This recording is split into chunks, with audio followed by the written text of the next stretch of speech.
Hello, my name is Nicole Otney, and I'm one of the reading specialists here at Bell Valley Elementary. And I'm here today to talk about the Fountas and Pinnell Reading Assessment System 1. And what we did is we went through the manual and just created for you a refresher page with page numbers so that if you have any questions, you're able to go to the manual, and you can always come to the intervention team also if you have any questions. So you might be asking yourself why you are doing this reading assessment. And this reading assessment is designed to find a student's three reading levels, which is independent, instructional, and hard. You're also going to use the data you find to determine what interventions are necessary to help the student become a stronger reader. And you might hear me talk about Scarborough's rope, and in there's two categories, and so this assessment will also help us determine if the student is struggling with word recognition or language comprehension.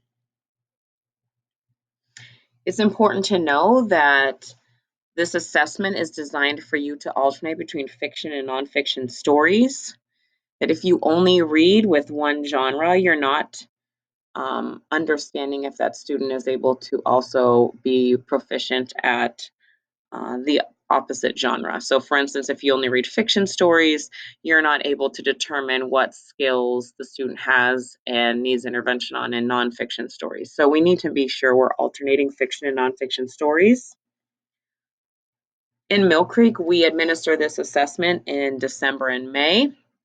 But if at the beginning of the school year you come across a student that you're just not sure of, feel free to administer an assessment to determine the student's strengths and weaknesses.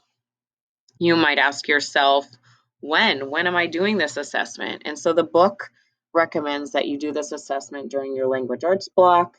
At Bell Valley, we do an MTSS model, so we have educational assistants that push in and support the teachers, and that is when the teachers are administering the assessment, along with also using their library time and any other downtime that they can throughout the day.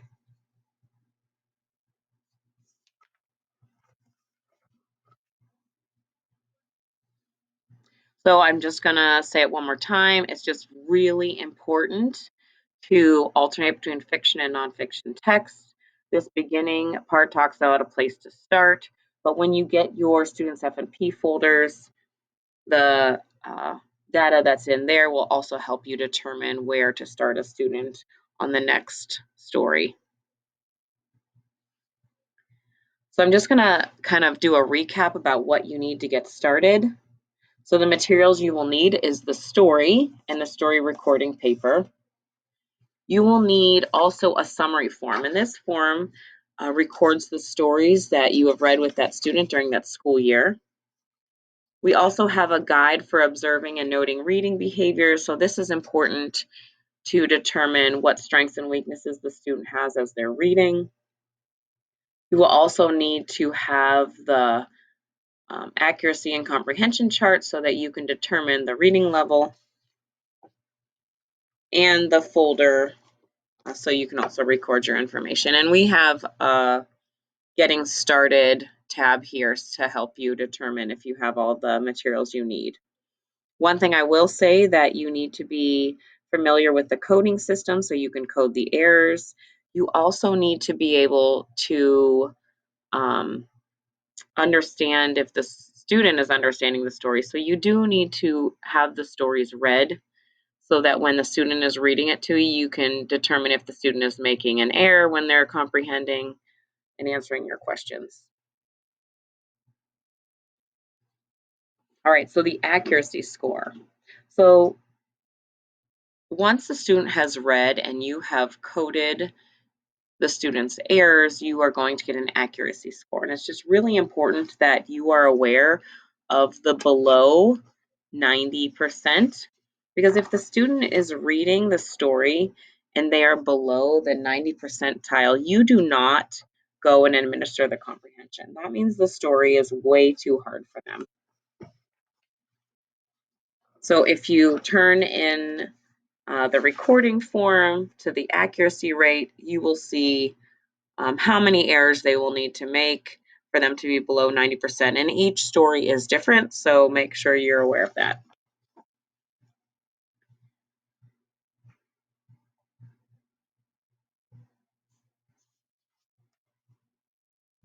Also, this accuracy rate will determine, and the scoring will also determine the intervention that we'll need for the student.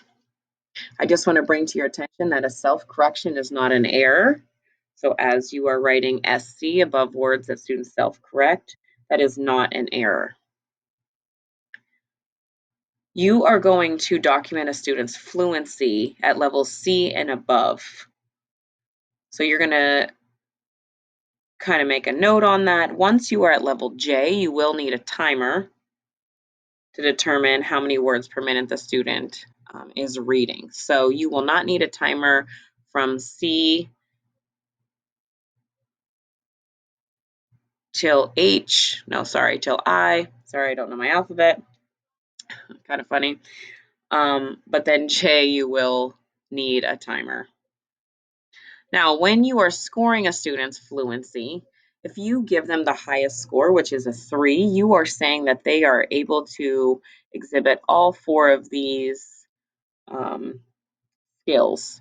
So you want to be aware of what a fluent reader sounds like and what they're doing. We also have included some videos of students who are reading at a fluency skill of a 3, and then students who are struggling, so that if you need help listening to that, feel free to listen to that.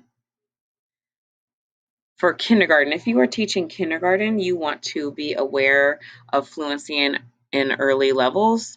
So this information here will just kind of help you guide you as you are giving the reading assessment. I will point out that you do want the student to touch under the words as they are reading in levels A and level B.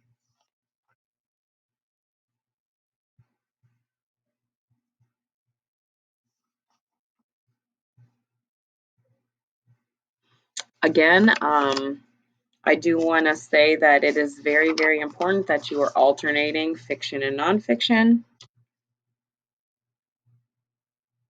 And from there, we're going to talk about the comprehension. So when you alternate fiction and nonfiction, you are also documenting if the student's comprehension in both genres. So that's why it's important that you know the story. Therefore, you can determine if the student is exhibiting a 3 in the thinking within the text section, the thinking beyond the text, and the thinking about the text.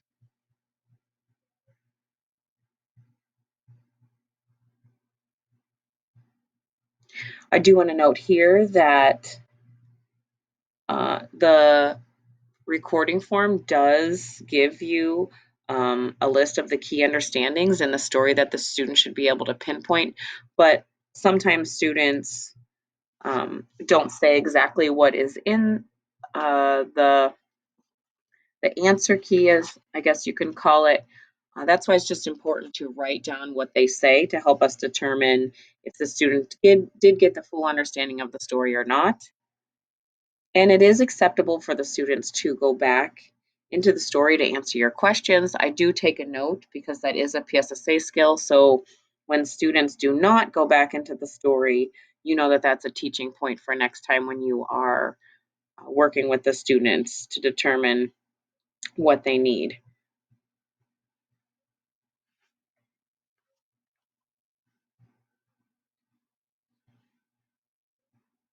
So you are just using the comprehension scoring key to judge the degree to which the student has demonstrated the understanding of the text.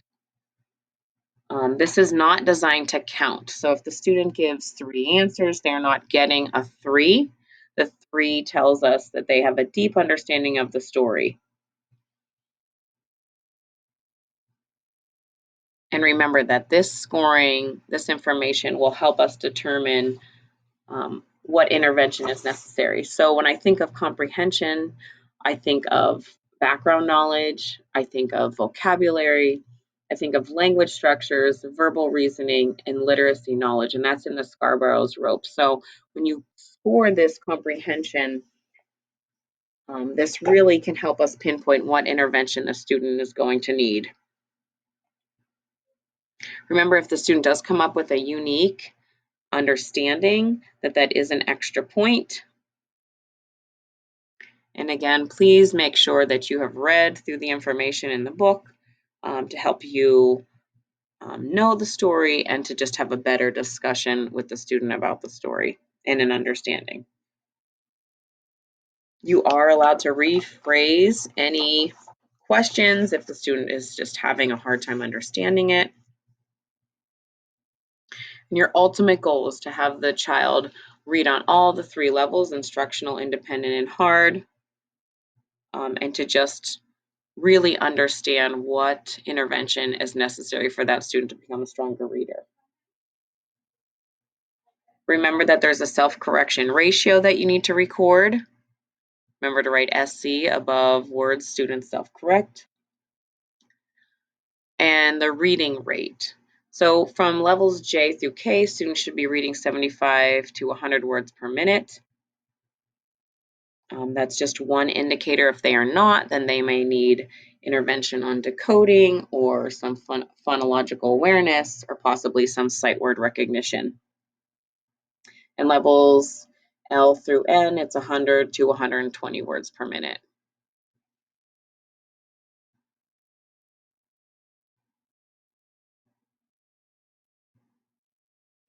This is just a description of the different benchmark levels.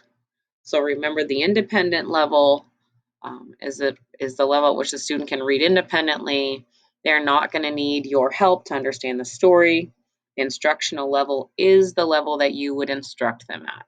So the level that they are able to understand some parts of the story but need a little more guidance and teaching from you or an interventionist to make them become a stronger reader. And then that's the recommended placement level.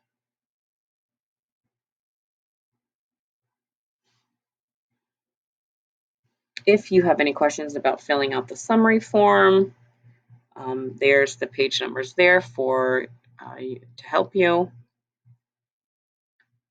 It is very critical when you are recording the student's comprehension that one indicator is possibly background experience, background knowledge. If the student does not have that information, that will deter the student's ability to comprehend the story. They do have a section and we do have a tab that talks about when the numbers do not match. So if you are coming across a student where the numbers are not matching and you have any questions, feel free to see myself or any reading specialist to kind of help you determine that. There's also a part in the book that talks about that. I do want to also pinpoint that there's a guide for observing and noting reading behaviors for those students who are showing behaviors that are not up to par. I do have the links, and I did link the standards to all the reading behaviors that they have listed so that you can pinpoint what intervention the student's going to need when they are reading their story. This is also a great form to determine students' strengths and weaknesses when filling out a screening form. If you're bringing students to screening, and to help the interventionist as they also are looking at the data to determine the needs of the student. There is a class record form, and this form is great because you can use this to document all your students' reading levels to help determine what kinds of grouping you're going to do, what interventions you're going to do, and how you can meet the needs of your students. They do have a section on planning instruction if you are into some more ideas on that. And on this page, it does talk about, again, the Guide for Observing and Noting Reading Behaviors, and the benchmark books overview in case you are in need of that. And lastly, I've included a fluency article and a comprehension article if you're interested in reading a little bit more on that.